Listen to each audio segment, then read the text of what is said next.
Student, welcome back to दिया coaching institution. आज मैं आपके लिए बहुत ही इंपॉर्टेंट एमसीक्यू क्वेश्चंस लेकर आई हूँ, वो भी पॉलिटिकल साइंस के क्वेश्चन। ये जो क्वेश्चन है वो 100% चांसेस है कि आपके एग्जाम में आ सकते हैं, तो लेक्चर को तो लास्ट तक देखना ही है, आंसर भी याद करने हैं। लेकिन जो स्टूडेंट नए हैं उन्हें मैं ये बता देना चाहती हूँ कि यहाँ पर हम सिर्फ एमसीक्यू सॉल्व नहीं करते हैं, एमसीक्यू से रिलेटेड सारे डिटेल एक्सप्लेनेशन पॉइंट आपको यहाँ पर दिए जाते हैं, जो कि आपके एग्जाम की प्रिपरेशन के लिए बहुत ही इंपॉर्टेंट है। ये जितने भी एक्सप्लेनेशन है, अगर आप उसको ध्यान से पढ़ते हो और अगर आप इसके नोट्स बना लो तो आपके एग्जाम के लिए बहुत ही इंपॉर्टेंट हो जाता है। लास्ट तक देखना। स्टार्ट करने से पहले आप हमेशा भूल जाते हो, ना लाइक करते हो, ना ही शेयर करते हो, ना ही चैनल को सब्सक्राइब करते हो। तो एवरी डे हम इसी तरह से स्पेशल कंटेंट आपके लिए लेकर आते हैं। तो वीडियो को लाइक ज़रूर करें, शेयर कर दीजिए अपने फ्रेंड्स के साथ और प्लीज़ सब्सक्राइब कर दीजिएगा। आपके लिए बहुत ही इंपॉर्टेंट इन्फॉर्मेशन ये है कि हमने हमारी कोचिंग की संकल्प से सफलता स्टूडेंट एडिशन को लॉन्च कर दिया है 4 फरवरी 2026 को। 50 प्लस पीडीएफ ऑलरेडी सेल हो चुकी है। अगर आप हमारे 100 स्टूडेंट होते हैं फर्स्ट, तो आपको ये सिर्फ 149 में मिल जाती है। इसके बाद इसकी प्राइस वापस 200 हो जाएगी। आपको इसी तरीके से, यानी क्वेश्चन, इसके बाद ऑप्शंस, ऑप्शन के बाद आंसर और आंसर के बाद यहाँ पर डिटेल एक्सप्लेनेशन दिया जाता है। ये जो क्वेश्चंस हमने यहाँ पर डाले हैं 100 एमसीक्यू, वो सेलेक्टेड एग्जाम के क्वेश्चन है जो कि हर एग्जाम में पूछे जा चुके हैं और उसके चांसेस है कि वो पूछे जाएंगे। इस पीडीएफ के अंदर आपके 500 से ज़्यादा कॉन्सेप्ट कवर कर दिया हमने। अगर आपको आर्टिकल्स याद नहीं होते हैं, इंडियन कॉन्स्टिट्यूशन याद नहीं हो रहा है, तो अगर आप सिर्फ ये एक पीडीएफ के 500 प्लस कॉन्सेप्ट लर्न कर लेते हैं तो आपका कहीं से भी क्वेश्चन आए आप उसे अटेम्प्ट कर सकते हैं। आप इस व्हाट्सएप नंबर से इस पीडीएफ को भी खरीद सकते हैं और साथ ही में हमारी कोचिंग के जितने भी नोट्स हैं, चाहे वो करंट अफेयर हो, लेक्चर के रिलेटेड, वो सभी इसी व्हाट्सएप पे आप खरीद सकते हैं। तो आप अभी जाइए और खरीद लीजिए, क्योंकि 149 का जो ऑफर है वो बहुत ही सेलेक्टेड 100 स्टूडेंट के लिए ही है। तो प्लीज आप जाके उसे खरीदें, इसके बाद इसकी प्राइस 200 हो जाएगी। स्टार्ट करते हैं हमारा लेक्चर। फर्स्ट क्वेश्चन यहाँ पर देखिए क्या है।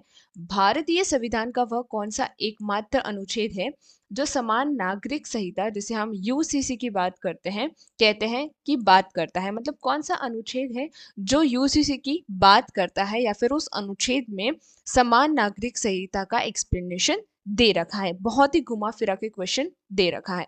अब एक पॉइंट आपको यहाँ पे याद रखना है, आंसर्स अगर आपको आते हो तो कमेंट सेक्शन में देते चलिएगा।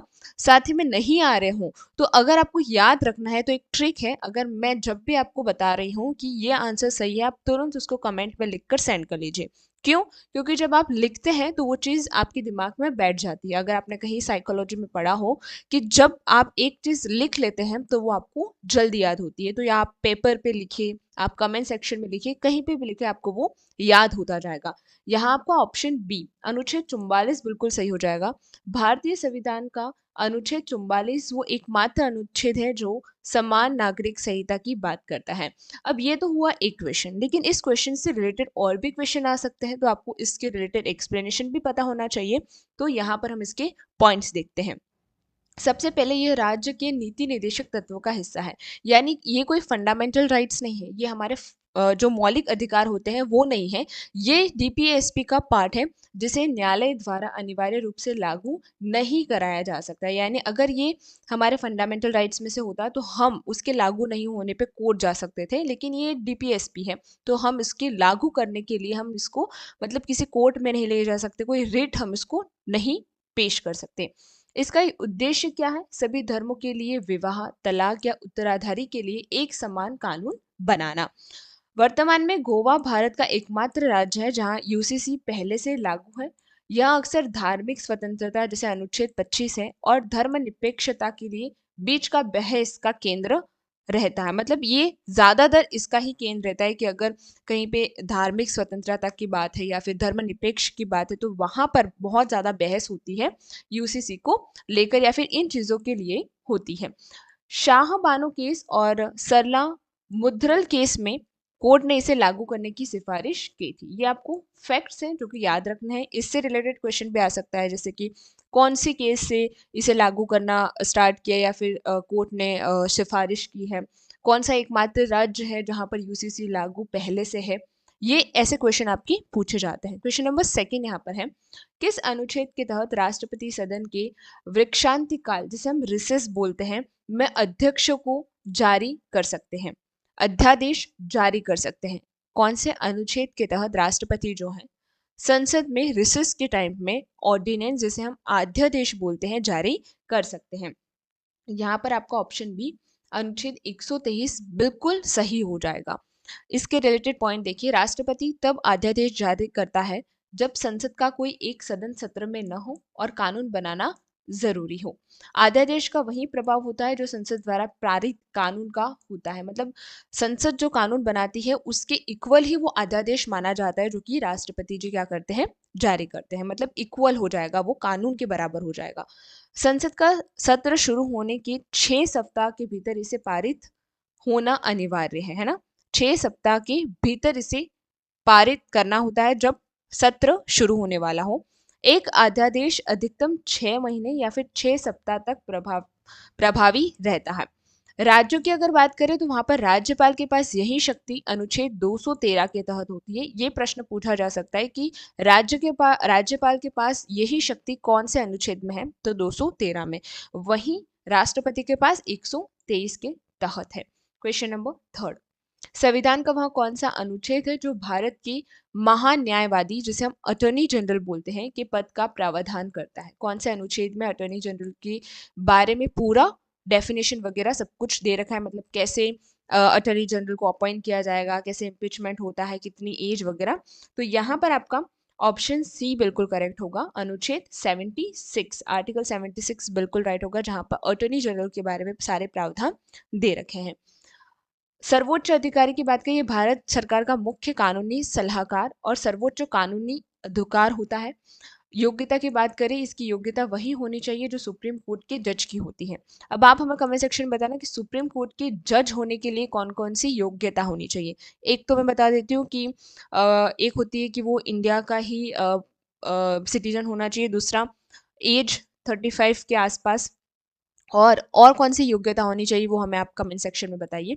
कार्यकाल की यहाँ बात करें, यह राष्ट्रपति के प्लेजर ऑफ प्रेसिडेंट पद धारण करता है, कोई निश्चित कार्यकाल नहीं होता है, जब तक प्रेसिडेंट चाहे तब तक वो रह सकते हैं, इसके बाद चेंज भी होते हैं। विशेष अधिकार क्या है अटॉर्नी जनरल के? वह संसद के दोनों सदनों की कार्यवाही में भाग ले सकते हैं और बोल सकते हैं, लेकिन वोट नहीं दे सकते। ये क्वेश्चन अधिकतम पूछा जा सकता है कि जो अटॉर्नी जनरल है क्या वो वोट दे सकते हैं? नहीं दे सकते हैं, नहीं दे सकते हैं। वो भाग ले सकते हैं लेकिन वोट नहीं दे सकते हैं। अधिकार की बात करें, उसे भारत के सभी न्यायालयों में सुनवाई का अधिकार होता है, जो कि इंपॉर्टेंट है। नेक्स्ट क्वेश्चन नंबर 4 यहाँ पर आपका हो जाएगा, किस अनुच्छेद के तहत राज्यसभा को नई अखिल भारतीय सेवा ऑल इंडियन सर्विस बनाने की विशेष शक्ति प्राप्त है? कौन से अनुच्छेद के तहत राज्यसभा को नई अखिल भारतीय सेवा यानी ऑल इंडिया सर्विस बनाने की विशेष शक्ति प्राप्त है? तो यहाँ आपका ऑप्शन सी अनुच्छेद 312 बिल्कुल सही हो जाएगा। अनुच्छेद 312 के तहत राज्यसभा को नई अखिल भारतीय सेवा बनाने की विशेष शक्ति प्राप्त है। राज्यसभा की शक्ति की यहाँ पर बात करें तो वह राज्यसभा की उन शक्तियों में से जो लोकसभा के पास नहीं है, सिर्फ राज्यसभा के पास है, ये लोकसभा के पास नहीं है। प्रस्ताव की बात करें, यदि राज्यसभा 2/3 बहुमत से प्रस्ताव पारित करे तभी संसद नई सेवा जैसे आईएएस आईपीएस बना सकती है, यानी पद निकाल सकती है। संघवाद की बात करें, यह अनुच्छेद केंद्र और राज्यों के बीच प्रशासनिक संतुलन बनाने रखने के लिए मदद करता है। ये जो अनुच्छेद है वो बहुत इंपॉर्टेंट है कि सेंट्रल और जो स्टेट है उनके बीच में जो एडमिनिस्ट्रेटिव बैलेंस है उसको बनाए रखेगी। वर्तमान सेवा की बात करें तो आईएएस आईपीएस आईएफएस, जिसे इंडियन फॉरेस्ट सर्विस बोलते हैं, 3 अखिल भारतीय सेवाएं हैं। आईएएस आईपीएस की बात करें, इन सेवाओं के सदस्यों की नियुक्ति केंद्र करता है लेकिन वे राज्यों के अधीन काम करते हैं। काम तो वो राज्यों के अधीन करते हैं लेकिन उनका जो केंद्र नियुक्त होता है वो सभी कहाँ से होता है? सेंट्रल से होता है, यानी राज्यों के जो वो होते हैं वो उन्हें हटा भी नहीं सकते और ना ही वो उनको ट्रांसफर वगैरह कर सकते, सब कुछ सेंट्रल से होता है। नेक्स्ट क्वेश्चन नंबर 5 यहाँ पर है, संविधान के किस अनुच्छेद में वार्षिक वित्तीय विवरण यानी बजट शब्द का उल्लेख मिलता है? संविधान के कौन से अनुच्छेद के अंदर बजट शब्द का उल्लेख मिलता है। यहाँ पर आपका ऑप्शन बी अनुच्छेद 112 बिल्कुल करेक्ट हो जाएगा। देखिए इसका एक्सप्लेनेशन देखना बहुत जरूरी है। ध्यान दें, हमारे संविधान में कहीं भी बजट शब्द का प्रयोग नहीं हुआ है, इसे वार्षिक वित्तीय विवरण कहा गया है। तो यहाँ पर अगर हम क्वेश्चन की बात करें तो यहाँ पर बजट हम नहीं बोले, बजट का शब्द नहीं, लेकिन यहाँ पर वार्षिक वित्त विवरण का उपयोग हुआ है। जैसे मैंने कहा कि बजट का उपयोग हुआ नहीं, वार्षिक वित्तीय विवरण का ही उपयोग हुआ है, बजट कहीं पे भी नहीं लिखा गया है। तो ये आपको याद रखना है। राष्ट्रपति हर वित्तीय वर्ष के लिए इसे संसद के दोनों सदनों के सामने रखवाता है, यानी चाहे वो राज्यसभा और लोकसभा दोनों के समक्ष पेश होता है, और उसकी अनुमति कौन देता है? अनिवार्य है राष्ट्रपति से लेनी, और राष्ट्रपति ही इसे क्या करते हैं? पेश करवाते हैं। अनुमान की बात करें, इसमें सरकार की प्राप्ति यानी जो रिसिप्ट होती है और खर्चों का अनुमानित विवरण होता है। लोकसभा की अगर बात करें तो बजट हमेशा पहले लोकसभा में ही पेश होता है, इसके बाद राज्यसभा में होता है। 2017 से रेल बजट को मुख्य बजट के साथ मिला दिया गया, यानी पहले जो था रेल बजट जो था 2017 में अलग था। 2017 से बजट और रेल बजट दोनों को शामिल करके उसी में ही ऐड कर दिया गया है। क्वेश्चन नंबर 6 है, किस अनुच्छेद के अंतर्गत संसद संविधान में संशोधन करने की शक्ति रखता है? संविधान के अंदर अगर संशोधित करना है तो कौन से अनुच्छेद के अनुसार हम कर सकते हैं? ऑप्शन डी यहाँ पर सही हो जाएगा। 368 जो हमारा अनुच्छेद है, उससे आप संविधान में किसी भी तरह के चेंजेस कर सकते हैं, लेकिन वो भी जस्टिसेबल होनी चाहिए, वो भी फंडामेंटल राइट को किसी तरह का ब्रेकआउट करके नहीं होना चाहिए। और अगर कभी ऐसा होता है ना, कि मैं यहाँ पर समझा देती हूँ आपको, कि अगर अमेंडमेंट हो रहा है, संशोधन हुआ है, लेकिन वो कहीं ना कहीं फंडामेंटल्स राइट को या फिर जो कॉन्स्टिट्यूशन के जो बेसिक रूल है उनको कहीं ना कहीं ब्रेक डाउन कर रहा है, तो वो फिर सुप्रीम कोर्ट उसे मना भी करता है। देखिए यहाँ पर यह प्रक्रिया दक्षिण अफ्रीका के संविधान से ली गई है कि संशोधन होना बहुत ज़रूरी है, जिसकी वजह से ये बहुत ही इसकी एलास्टिसिटी जो रहती है ना, हम कहते हैं लचीलापन, हमारा जो संविधान है उसमें समय के अनुसार चेंजेस होने भी ज़रूरी है, जो कि 368 आर्टिकल इम्पॉर्टेंट माना जाता है। सीमा की बात करें, संसद संविधान के किसी भी हिस्से को बदल सकती है, लेकिन मूल ढांचा, जिसे मैंने बोला बेसिक स्ट्रक्चर, नहीं बदल सकती है। संयुक्त अधिवेशन की बात करें, संविधान संशोधन विधेयक के लिए दोनों संसदनों की संयुक्त बैठक नहीं बुलाई जा सकती है।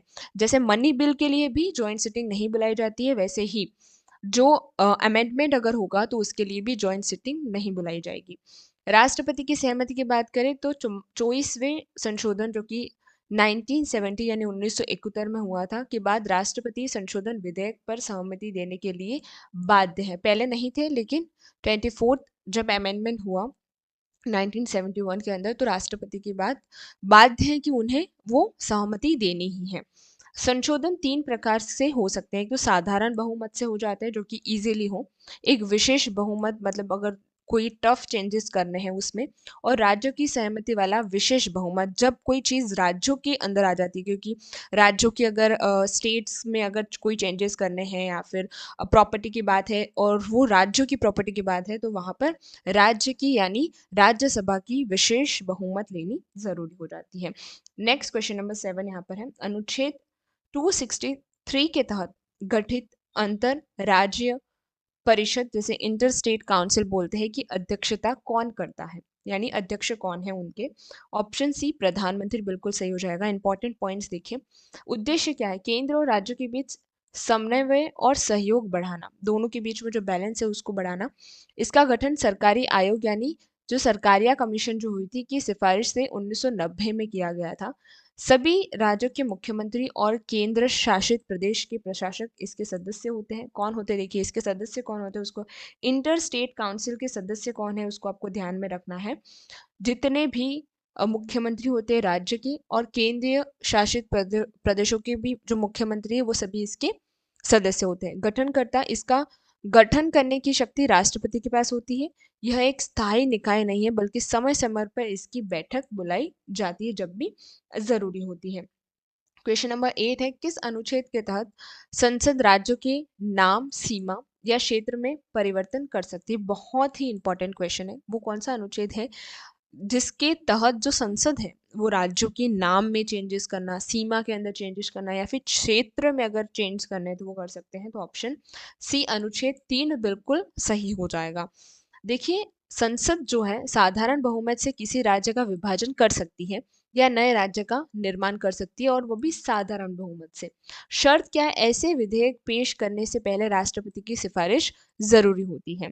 राज्य की राय की बात करें, राष्ट्रपति संबंधित राज्य विधानमंडल को विधेयक भेजता है, लेकिन उनकी राय मानने के लिए बाध्य नहीं है। देखिए, राष्ट्रपति जो है उस राज्य की संबंधित की क्षेत्र में अगर बदलाव हो रहे तो विधेयक को क्या करता है, जो विधानमंडल है उसको बिल भेजता है, लेकिन वो बाध्य नहीं है उसके लिए कि वो जो भी चीज़ देंगे या फिर वो मना कर रहे हैं, नहीं, वो उसकी सेंट्रल के हिसाब से ही होता है।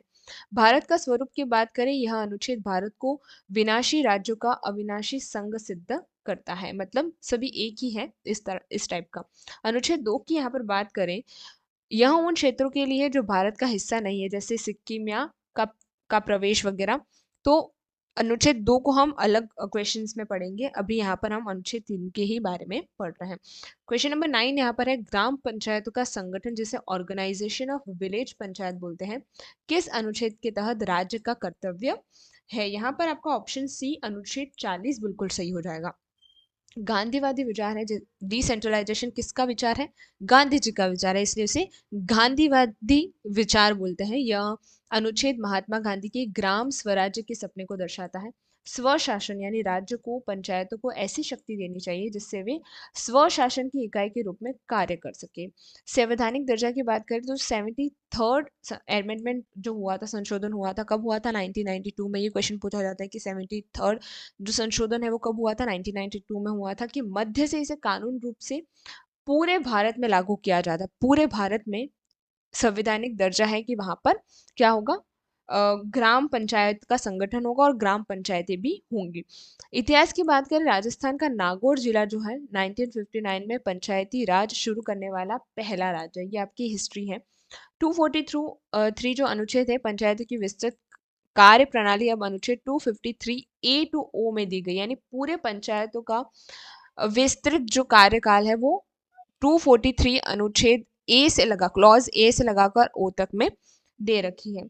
हमारा लास्ट क्वेश्चन आपको क्वेश्चन नंबर 10 है कि इस अनुच्छेद के तहत सुप्रीम कोर्ट को अपने ही फैसले पर पुनर्विचार यानी रिव्यू करने की शक्ति प्राप्त है। यहाँ पर आपका अनुच्छेद 137 बिल्कुल राइट हो जाएगा, आर्टिकल 137 बिल्कुल करेक्ट हो जाएगा। इसका इंपॉर्टेंट पॉइंट देखिए, कोर्ट अपने पूर्व में दिए गए किसी भी निर्णय या आदेश की समीक्षा कर सकता है। कारण क्या है? अगर फैसले में कोई बड़ी त्रुटि यानी एरर हो गई हो, कोई नया सबूत सामने आए, तो इसकी आप सुप्रीम कोर्ट के पास जा सकते हैं उसके लिए। इसी शक्ति के कारण कोर्ट ने गोलोकनाथ केस के फैसले को केशवानंद भारती केस में बदल दिया था। अंतिम निर्णय भारत में सुप्रीम कोर्ट का निर्णय अंतिम होता है, लेकिन वह खुद उसे सुधारने की शक्ति रखता है, यानी उन्हें खुद को अगर सुधारना हो तो वो सुधार सकते हैं। अनुच्छेद 141 यानी आर्टिकल 141 यह कहता है कि सुप्रीम कोर्ट द्वारा घोषित कानून भारत के सभी न्यायालयों पर बाध्यकारी होता है। हाई कोर्ट पे, डिस्ट्रिक्ट कोर्ट, सभी पे मानना होता है अगर सुप्रीम कोर्ट कोई दे दे। आज हम यहीं पे समाप्त करते हैं। ये बहुत ही इंपॉर्टेंट क्वेश्चन थे। इस पर्टिकुलर लेक्चर के अंदर आपने 50 प्लस कॉन्सेप्ट लर्न किए हैं आर्टिकल ऑफ इंडियन कॉन्स्टिट्यूशन पे। ये बहुत ही इंपॉर्टेंट कॉन्सेप्ट थे। इसी तरह से बहुत सारे पॉलिटिकल साइंस, हिस्ट्री, सब पे हम टॉपिक्स लेकर आने वाले हैं एमसीक्यूज के साथ में, ताकि आपको रट्टा ना मारना पड़े, आप समझ जाएं और एमसीक्यू भी आपके सॉल्व होते जाए। Thank you very much for today. साथ ही में मैं ये कहना चाहती हूँ कि इस पीडीएफ को ज़रूर खरीदें। जिस तरह से आज हमने इस लेक्चर के अंदर समझाया ना, उसी तरह से इस पीडीएफ के अंदर भी हमने क्वेश्चंस दिए जो कि आर्टिकल ऑफ इंडियन कॉन्स्टिट्यूशन और पूरे हमारे संविधान को कवर करता है। 500 से ज़्यादा कॉन्सेप्ट 149 में, आई थिंक बहुत ही वर्थ इट है, जाकर खरीदे। 50 प्लस स्टूडेंट ने जो खरीदे हैं उनका जो रिव्यू है वो आया और हम बहुत खुश हैं कि उन्होंने उसे खरीदा है। आप भी उसे खरीदिए ज़्यादा से ज़्यादा। Thank you very much.